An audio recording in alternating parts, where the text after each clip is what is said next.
पूरी लंका अग्नि में जल चुकी थी। हनुमान जी का हृदय आशंका से व्याकुल था। अरे, मैंने नगर को भस्म कर डाला, पर माता सीता का क्या हुआ? यदि उन्हें कोई हानि पहुंची तो मैं श्रीराम को क्या उत्तर दूंगा? उनका मन दुख और भय से भर उठा।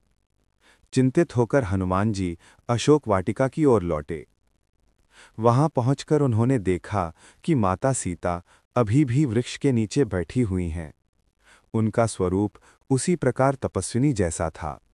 क्षीण शरीर, मुख पर पीड़ा की छाया, किंतु नेत्रों में राम नाम का अडिग तेज। हनुमान जी को देखते ही माता सीता ने विस्मय से कहा, हे वानर, अभी तो तुम यहां से गए थे, फिर लौटकर क्यों आए हो? हनुमान जी ने विनम्रता से प्रणाम करते हुए कहा, माते, जब मेरी पूंछ में अग्नि लगाई गई, तब मैंने संपूर्ण लंका को दहन कर डाला। परंतु मेरे हृदय में ये भय उत्पन्न हुआ कि कहीं उस अग्नि से आपको कोई पीड़ा तो नहीं हुई। इसी कारण मैं आपके दर्शन करने पुनः आया हूं। सीता माता ने कोमल स्वर में कहा, वत्स हनुमान, तुम रामदूत हो। तुम्हारे कारण मुझे आशा की किरण मिली है। ये अग्नि मेरे पास तक नहीं आई। अग्नि भी तुम्हारे तेज के अधीन होकर मुझे छोड़कर चली गई।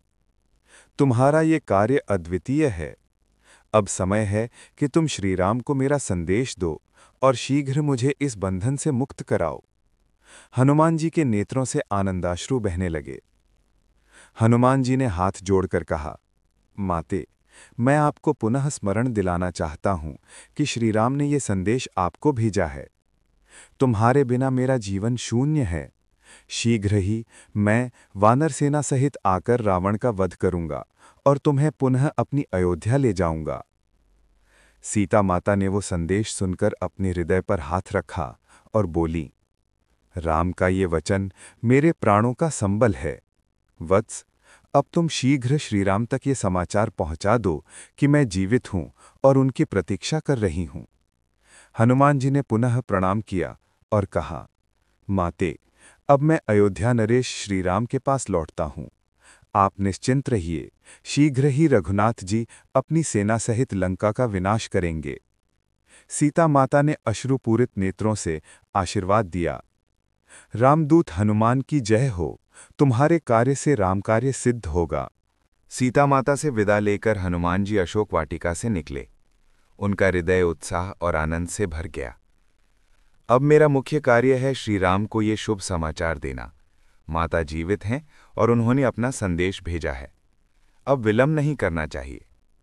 उन्होंने चारों दिशाओं में दृष्टि डाली। लंका अब भी धधक रही थी। कहीं महल टूट चुके थे, कहीं सैनिक विलाप कर रहे थे, किंतु हनुमान जी का मन राम नाम के स्मरण में अटल था। हनुमान जी तीव्र गति से सागर तट की ओर बढ़े। वहां वही पर्वताकार वृक्ष दिखाई दिए जहां से वे छलांग लगाकर लंका में आए थे। उन्होंने समुद्र को नमन किया और आकाश की ओर देखा। अब मुझे उसी प्रकार समुद्र पार करना है। राम कार्य सिद्ध करने में किसी भी प्रकार की बाधा न हो। हनुमान जी ने ध्यान लगाया। सर्वप्रथम श्री राम का स्मरण किया, फिर माता सीता और पवन देव का आह्वान किया। उनकी वाणी में दृढ़ता थी। राम कार्य सिद्ध करने के लिए मैं पुनः समुद्र लांघता हूं। जय श्री राम। हनुमान जी ने अपना विशाल रूप धारण किया। उनका शरीर पर्वत के समान विशाल हो गया। पैरों से भूमि को दबाकर वे आकाश में उछले। वृक्ष उखड़कर गिर पड़े, पर्वत हिल गए, सागर की तरंगें उफान मारने लगीं। हनुमान जी बादलों को चीरते हुए आकाश मार्ग से उड़े। उनके गर्जन से दिक्पाल भी चकित हो उठे।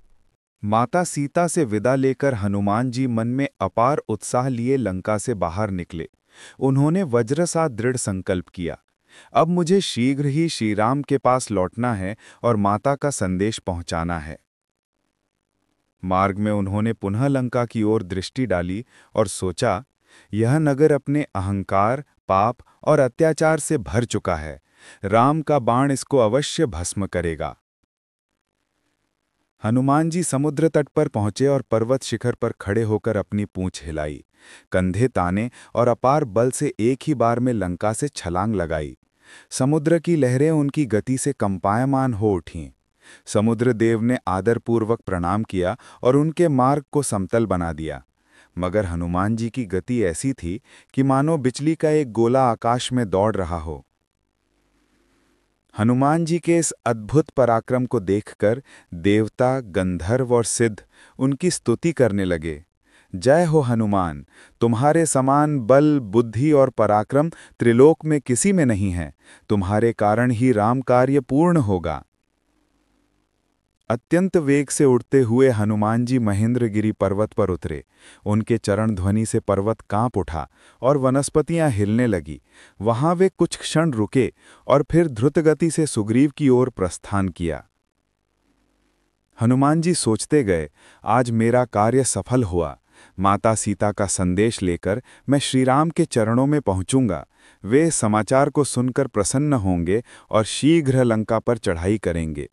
उनका मन आनंद और गौरव से भर उठा।